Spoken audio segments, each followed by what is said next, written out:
So someone sends you a audio or a voice message on your Telegram app, and now you want to transfer or you want to share the audio to your WhatsApp chat. Here's how you can easily do it. Go ahead and launch your Telegram app and go to the chat and search for the audio or voice that you want to share to your WhatsApp. Now hard press on the audio and tap on select. And now if you want to share multiple audios, then you have to select multiple audios.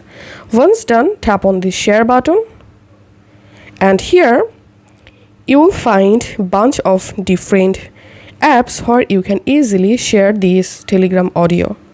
Here you have to search for WhatsApp. If you don't see WhatsApp in this list, then tap on more, and here you should see WhatsApp. Just tap on WhatsApp, and now select a WhatsApp chat to send or share the Telegram audio, and then tap on next, tap on send, and as you can see, the audio is sending. Once done, I'm going to my WhatsApp, going to the chat, and as you can see, I've successfully shared my Telegram audio to this WhatsApp chat.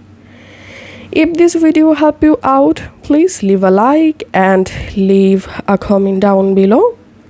Thank you for watching.